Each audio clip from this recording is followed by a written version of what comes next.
Fala pessoal, Dr. Vinícius, do Doutorando, mais uma vez aqui hoje para falar de mais um assunto muito frequente na clínica médica, seja no consultório, seja no pronto atendimento, que fazem com que muitos pacientes procurem a gente, tá? Uma patologia muito comum, muito frequente na população, que é o refluxo, né? Ou como a gente chama, doença do refluxo gastroesofágico. E aí vocês vão entender por que tem esse nome. Bom, basicamente, o que é o refluxo? Vamos lá para um pouquinho de anatomia, né? A gente tem a boca, né? A gente mastiga um alimento e o canal que leva a comida da boca para o estômago aqui, a gente chama de esôfago. E entre este esôfago e o estômago, a gente tem uma válvulazinha que a gente chama de esfíncter. Essa válvulazinha ela tem que fechar depois que a comida passa do esôfago para o estômago e ali no estômago a gente sabe que tem o ácido, né, que faz a digestão para impedir com que esse conteúdo gástrico, ou seja, do estômago, volte para o esôfago. Porém, nas pessoas que têm refluxo, isso acontece por dois motivos, eu vou explicar para vocês. Ah, mas é basicamente isso que gera os sintomas. E quais são os sintomas de quem tem refluxo? Para você saber se de repente pode ser o que você está tendo. Bom, o mais comum, talvez o mais frequente, seja a dor no estômago, né? Geralmente em caráter de queimação, que muitas vezes sobe para trás aqui na região do externo, do peito, até a fúrcula algumas vezes. Isso muitas vezes vem associado de vontade de ficar rotando, que a gente chama de eructação. Isso muitas vezes pode estar associado em casos mais severos a até a comida e o ácido ser sentido aqui na boca, voltar para a boca. E isso, nesses casos mais severos, às vezes até lesa o esmalte da parte de trás dos dentes dos pacientes, tá? Outro sintoma muito comum associado, geralmente, é o empachamento, o abdômen estendido, às vezes a gente come um pouquinho e já fica super estufado, esse é um sintoma também comum de estar associado. É, e muitas vezes também esses pacientes se queixam de estar com a salivação aumentada, né? Poxa, estou salivando muito, também pode ser um dos sintomas do refluxo, tá? E por que que esse refluxo ele acontece?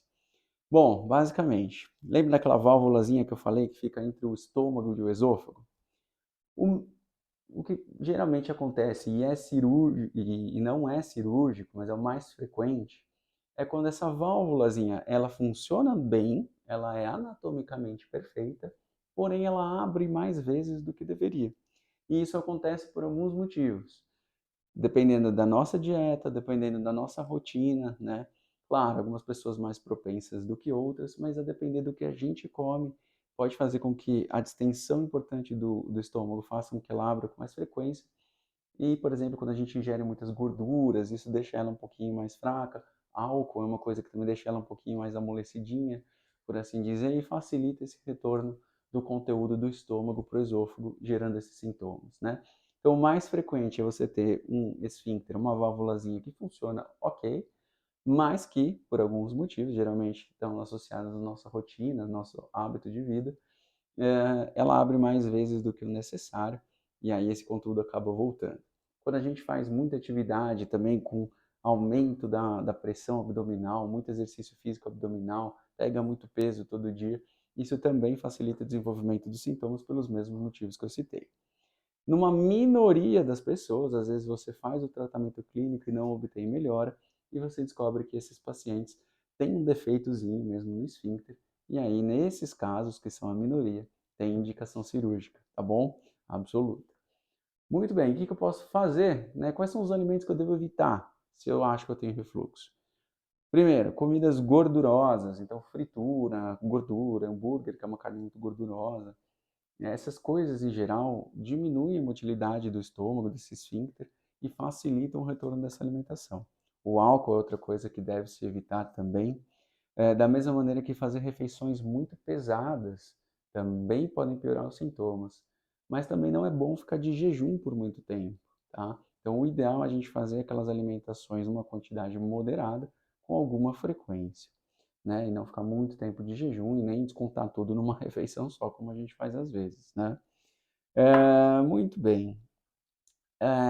Que eu posso fazer além disso, né? Outras coisas interessantes para quem tem refluxo, além desses cuidados alimentares, que a gente orienta. Se você tem sintomas, e é muito comum ter sintomas no período noturno, a gente orienta, depois de jantar, evitar deitar por 2 a 3 horas. Por quê? Porque esse é o tempo da nossa digestão. Então, enquanto a comida estiver ali no estômago, fica sentado, ou tenta trazer o seu jantar para um horário mais cedo, para você não ter tantos sintomas noturnos, porque quando a gente deita, né, por uma questão gravitacional simples, é mais fácil a comida voltar. E, inclusive, quem tem muitos sintomas noturnos, a gente orienta, às vezes, colocar algum taco, alguma coisa na parte de baixo da cabeceira da cama, de maneira que a cabeceira da cama fique mais elevada e você durma numa posição um pouco mais elevada com a cabeça em relação aos pés, para dificultar os sintomas de refluxo noturnos. Muito bem? Pessoal, é obrigatório fazer endoscopia se tem sintomas de refluxo? Não é obrigatório, o diagnóstico ele é clínico, mas pode ser que o seu médico solicite se ele suspeitar de algumas outras coisas, tá? Pode ser que ele peça um raio-x também da transição tóraco-abdominal. Por quê? Porque existe uma condição que a gente chama de hérnia de hiato, que é quando o estômago tem uma partezinha dele aqui no tórax, passa o músculozinho da respiração, que divide o abdômen do tórax, e fica com uma partezinha dele aqui em cima, onde tem mais pressão. E aí facilita o desenvolvimento do refluxo também, tá bom? E aí é uma coisa a ser corrigida cirurgicamente também, se a pessoa é muito sintomatológica e tem essa condição. Então, alguns exames complementares podem ser solicitados, por exemplo, a endoscopia, um paciente que tem muitos sintomas, às vezes para ver como que está a mucosa, a parede do esôfago, para ver se ela está muito machucada pelo ácido gástrico que volta, né? Então isso dá sinais indiretos para a gente de refluxo, tá bom? Então é um exame complementar interessante em algumas das vezes, tá bem?